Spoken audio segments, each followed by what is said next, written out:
tonight. Two federal party leaders make campaign stops in Saskatchewan.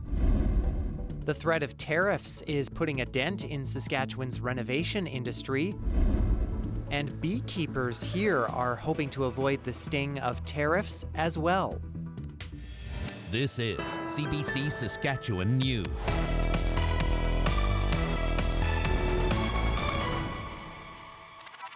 It is Wednesday, April 9th, and the CBC Saskatchewan News starts right now. I'm Ethan Williams. Thank you for joining us. Two of the federal party leaders are in Saskatchewan on the election trail. Liberal leader Mark Carney is in Saskatoon, as is NDP leader Jagmeet Singh. Our Dane Patterson is covering Carney's event and joins us from there now. Dane, what is happening where you are? Well, I'm at the Ramey Modern here in Saskatoon, where people are packed in this art museum to hear from Liberal leader Mark Carney. Now remember, Saskatoon and Saskatchewan has been a conservative stronghold for the past two elections. And it's not polling to change right now, but as you can see behind me, as you can probably hear, there is a lot of support for the Liberals here tonight. Now, we asked some of the questions about how people are feeling, but it's one of the things that he's mentioning right now is he's talking about in between chants of Carney, he's talking about tariffs. So we asked some of the party supporters here now how they're feeling and what they're looking for in this new Liberal edition. I'm a general Liberal supporter. I'm definitely swing a little bit left. I've supported NDP in the past, but I feel this election it's too important to vote for somebody that probably doesn't have the potential of winning, and I don't want to split the vote. Whoever's the next Prime Minister needs to deal with the economy and the environment, and I think he can do both. I'm interested in his perspective, in his platform, and so I want to just sort of see the person in real time because I didn't think anyone was coming to Saskatchewan. Now, Dane, Jagmeet Singh is also in Saskatoon. What has the NDP leader been up to? So like Carney, this is the first campaign event in Saskatoon and Saskatchewan for Singh. He's been having a meet and greet later today, shortly after this event, with a quintet of different NDP candidates, 3 from Saskatoon, 1 from Yorkton, and 1 from Prince Albert. Now, it's unclear what they're going to talk about, but he did speak, Singh did speak with CBC earlier this afternoon. One of the things he mentioned was that while he doesn't always agree with Premier Scott Moe, Saskatchewan Premier Scott Moe, he did say that the canola tariffs on Saskatchewan are devastating. It's one of the things that he's campaigning on. He said if elected, that's one of the things he would try to remove, rather. So he's also set to have an announcement tomorrow after a meeting with the Federation of Sovereign Indigenous Nations here in Saskatoon. Ethan? All right, thank you very much, Dane. CBC's Dane Patterson in Saskatoon. And Conservative leader Pierre Poilievre began Wednesday campaigning in Sault Ste. Marie, Ontario. He unveiled his plan to get tough on crime by cracking down on repeat offenders. Only a new Conservative government will give repeat violent criminals jail, not bail, and keep the worst offenders off our streets behind bars. Only a new Conservative government will stop the crime for a change. Poilievre is calling it a 3 strikes you're out law. He says it will stop those convicted of 3 offenses from getting bail, probation, or house arrest. Criminals would be sentenced to a minimum of 10 years with no eligibility for parole. The Conservative leader wrapped up the day west of Toronto with a rally in Brampton. Well, people who sell building supplies in Saskatchewan say they're seeing a drop-off in projects. It started after the U.S. hit Canada with tariffs, and it's making customers rethink some of their planned renovations. Colleen Silverthorne reports. Keith Nordell has worked in the building supply business his whole life. His dad owned this store for decades before he bought in. He says business was looking good this spring. Lots of quotes were coming in for outdoor projects, but then tariffs started flying back and forth. Nordell says that's when things started to change. Through March, you started to see a lot of people coming in, getting quotes on things, decks, garages, fences, that type of projects. And then within the last week or two, you are still getting some people coming in, but there's definitely been a noticeable decrease in that. Nordell's customers are also worried about the economy, and he says it's hard to plan a big construction job when tariffs keep changing. Especially when a customer wants to do a project, and it might be 6, 8 months, 12 months ongoing, and they have to have a budget, so they want to ask you, can you hold these prices? Well, It's hard to give that answer because sometimes you want the best of intentions, but sometimes you just don't know. We spoke to another business owner who's already feeling the pinch. He ordered an overhead door from the States that was unexpectedly hit with an $800 tariff. That kind of price increase makes his customers nervous. We do a lot of business with the farmers. So, of course, this 100% tariff on canola is not going to help our industry at all either. Because, yes, it affects the farmers, and maybe the farmer might not build that farm building, right? Because, he's making less money on his canola. Commercial builders are worried too. The president of the Construction Association of Saskatchewan says she's heard from some companies that aren't hiring summer students because of that uncertainty. That is absolutely impacting the labor market, all of the construction projects, and we're in the early stages, so it's hard to say how it's all going to play out, but anxiety and fear is absolutely paramount. There is one silver lining, according to the business owners we spoke with. They say customers are increasingly coming in looking to buy Canadian-made products. If you're thinking about starting a renovation project, one expert says now might be a good time. That's because they don't think goods are going to get any cheaper in the near future. Colleen Silverthorne, CBC News, Regina. Beehives across the province are stirring to life. It is the beginning of a seasonal honey production, a $45 million industry in Saskatchewan. But some beekeepers here are worried they'll be stung by U.S. tariffs too. Jeremy Warren explains.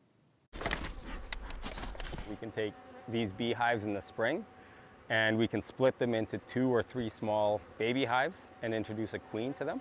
And that will eventually grow over the summer into a full production hive. A few puffs of smoke will calm the bees down. Every year, Saskatchewan sends millions of dollars worth of honey to the U.S. Some of that honey is made here at Simon Lalonde's apiary south of Saskatoon. He gets a lot of help from the queen bees running his hives. In the prairies, queens develop later than they do in warmer climates, so they are imported from the U.S. This gives beekeepers an extra 6 weeks of hive growth, which means if all goes well, more honey. But tariffs could change that. Canada brings in, we run about 800,000 hives in Canada, and we brought in about 260,000 queens from the U.S. last year. So that would be, value-wise, that's probably somewhere around $2 to $3 million extra out of beekeepers' pockets if a tariff happens to go on to the queen bees. In 2023, Canadian hives produced 92 million pounds of honey, about 20% of it here in Saskatchewan. Along with a trade war, a bee-killing mite continues to affect honey production. Early reports this spring indicate hives lost about 1/3 of bees on average over winter. The province says that's above the usual 20% winter loss. Lalonde says staying upbeat is key when so much is out of his control. Beekeepers are getting out to their hives, they're going through them to see how the bees look, and this time of year, you're always as optimistic as you can be and produce the best bees that you can for the honey crop coming up. Natural honey is on Canada's list of U.S. imports, subject to a 25% tariff. Beekeepers here are worried tariffs will raise prices on equipment, supplies, or those queen bees. There are currently no U.S. tariffs on Canadian honey. For now, Saskatchewan beekeepers are hoping for a warm spring to take the sting out of some of these early season setbacks. Jeremy Warren, CBC News, near Clavet. And the uncertain political climate in the U.S. has Saskatchewan jumping at the opportunity to recruit American-trained doctors. That's the word from Health Minister Jeremy Cockrell as the province launches a recruitment campaign south of the border. The campaign is called Saskatchewan is Calling.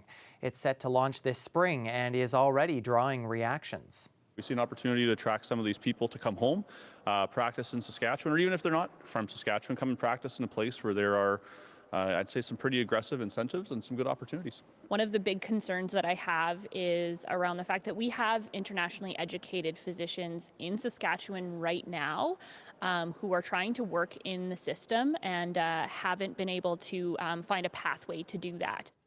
Cockrell says he hopes the campaign can recruit emergency medicine doctors, anesthesiologists, and family doctors. Several U.S. states will be targeted through digital advertising as part of the campaign.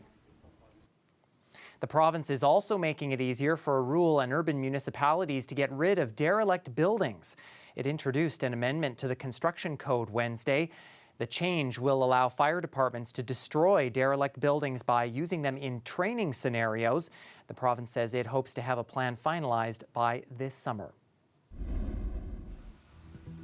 Well, in case you haven't noticed by now, the geese have become the stars of our show the last few days. Yes, we might be a little obsessed with them. Nonetheless, what a better way to tell you that it is spring, and for many of us, boy, it sure felt like spring, that's for sure. We also have a couple of even warmer days and sunnier days ahead of us as well. I'll have the details about that in your full forecast when we come back. Stay with us.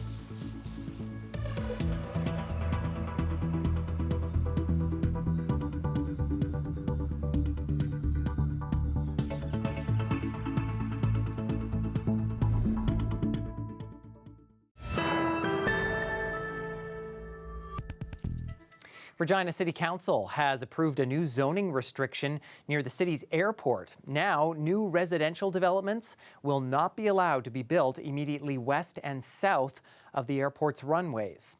The move is meant to reduce the impact of noise on nearby houses and allow the airport to expand in the future. It also effectively blocks the construction of the Harbour Landing North expansion project. That was a new subdivision that was supposed to be built just south of the airport.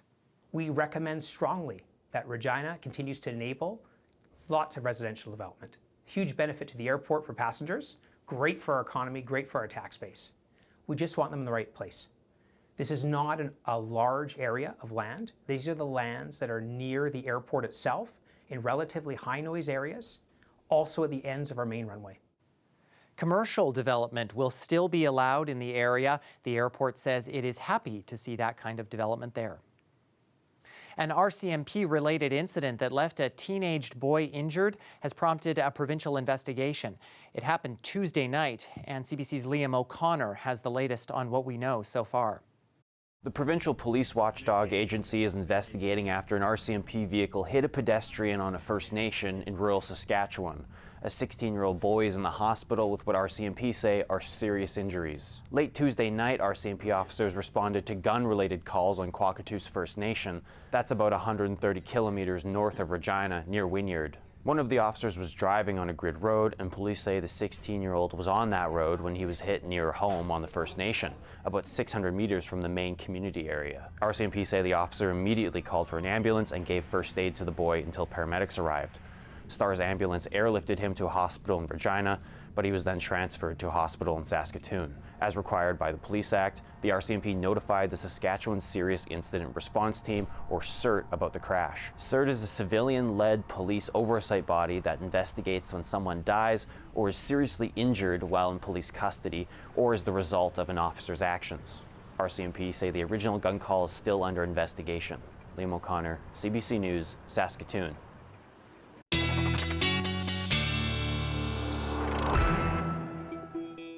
Well, you don't need me to tell you that spring is definitely here in many parts of the province, and temperatures getting quite warm as we've gone throughout the day in many locations, including Regina, where we saw some nice sunny skies as well. In terms of those daytime highs, let's see just how warm we got province-wide as those temperatures jumped into the teens for many of us. Some of us jumping above the 10-degree mark into the double digits for the first time in a little while. Hudson Bay, just one example there you see on the eastern side of the province, and many eastern locations that have struggled to get above freezing, definitely doing so as we've gone through Wednesday. But that warmth, once again, fueling some pop-up showers and even some isolated thunderstorms. Most of those storms, though, firing up as they cross the international border and head south into Montana and North Dakota.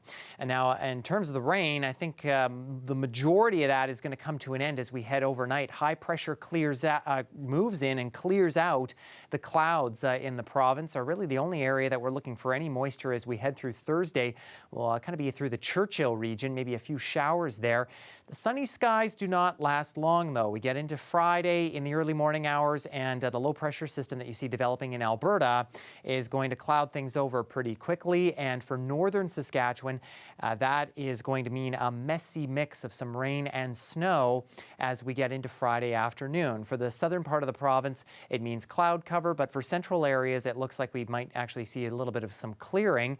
As that system kind of wraps around and colder air is dragged in, that rain changes over primarily to snow for northern sections as we get into the first part of the weekend, as south and central remain mostly sunny. So in terms of rain, again, this is if the system primarily falls as rain, especially in far northern locations. We could be seeing some amounts nearing 10 millimeters there. The Churchill region, I think you're only being caught with maybe a centimeter or a millimeter rather or so of some rain. The snow is mostly isolated to near the northern border of the province. And again, some heavier amounts there could be over 5 centimeters if we see most of that falling as snow. Winds are also going to pick up for south and central as this system moves through, so look for those gusts to really start increasing as we get into very early on Friday morning, and they'll continue to be gusty at times into Friday afternoon, albeit starting to diminish a little bit. So for Regina, this means a very nice next couple of days. For us, we'll be in the sunshine with temperatures possibly getting over 20 degrees Friday. We'll pay for it, though, with a little bit of wind. Possible rain showers as we get into later Saturday, and then we're watching a Colorado low that might bring some showers through on Sunday and really drop our temperatures for Sunday and Monday before we get closer to seasonal for Tuesday and Wednesday. Saskatoon, I think you're largely unaffected by any weather systems here, and looking at some pretty decent weather the next few days. You'll see a little bit of a cool down as well, dropping below the 10-degree mark once again. But then as we head into the start of next week, we see those temperatures start to return to normal. A little bit breezy at times, but some sunshine, though, to enjoy those nice warm temperatures as well.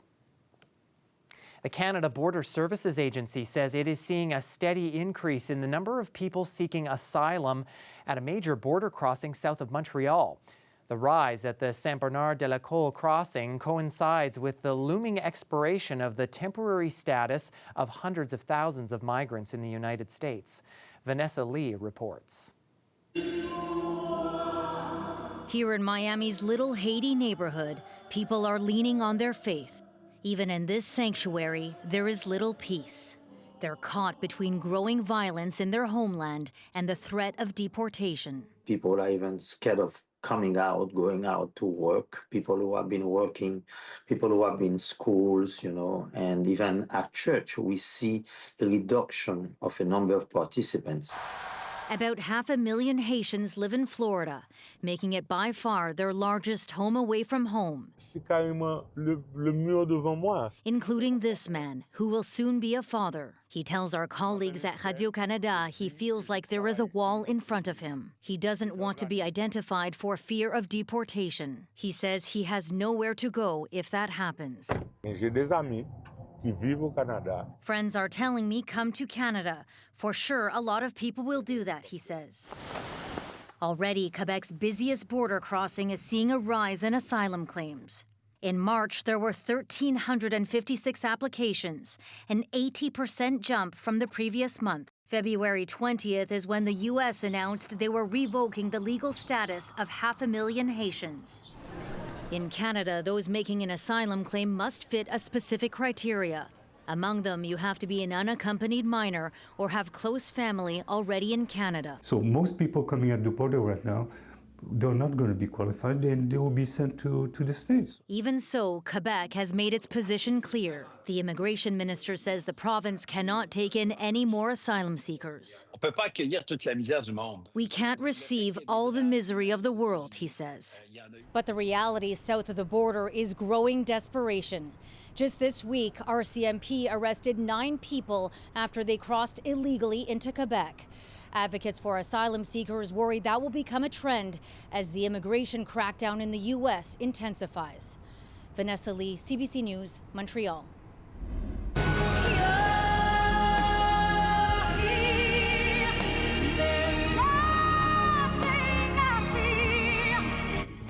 A year worth worm activated. You don't need me to tell you that that is My Heart Will Go On by Celine Dion. It is one of 25 additions this year to the U.S. National Recording Registry. Every year, the Library of Congress chooses recordings that are deemed to be culturally, historically, or aesthetically significant. The selections for 2025 also include tracks by Amy Winehouse, Elton John, and Tracy Chapman.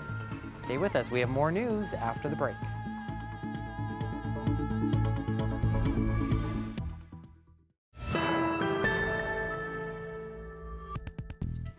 Welcome back. Well, it was a maple rush in Saint-Pierre-Joli over the weekend. 2,000 people headed to the southeast Manitoba town for the Sugaring Off Festival. Of course, the sap water, harvested, boiled, and cooled into taffy, was one of the main attractions. The annual event is a celebration of the town's heritage. It's the beginning of spring, so what we're doing is celebrating the sap water that's being harvested from our maple trees here in Saint-Pierre. It's a historical, family-based festival, which is just good for everybody, and we finish off with taffy on the snow, and it's a very sweet treat. Families that do come to the site, they'll spend between an hour and a half to 2 hours on site because there's so many different displays, history-based. It's a beautiful community event. The intent is to go back to a lot of the communities that have been traditionally have Métis ancestry, en français or in French, and go to them and essentially rediscover their community with them and be part of their festivities.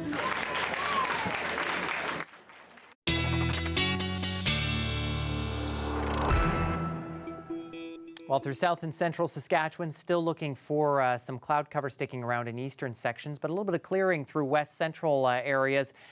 Finally, as we start to see those showers through the south begin to move out overnight, temperatures hovering around the freezing mark, and that's nearly the same for the north of the province, in between about freezing and -5. Maybe a few fog patches the further north you are as well, but getting to Thursday and look at that. Nice clear skies for many locations in the north, and temperatures for almost all areas of northern Saskatchewan expected to be definitely above freezing and maybe even into the double digits. A nice warm above seasonal day there. For south and central, much the same. We'll be starting off with sunshine, especially out further west, and temperatures will take off pretty quickly here into the afternoon. We're looking for highs again into the mid-teens for many locations, nearing that 20-degree mark in portions of southern and southwestern Saskatchewan once more. Not expecting a whole lot of wind either, so making for a very nice Thursday indeed. And that is it for us. For more news anytime, you can always head to our website, cbc.ca/sask, or subscribe to the CBC Saskatchewan YouTube channel. And of course, you can always download the CBC News app on your smartphone or tablet. Thanks so much for watching.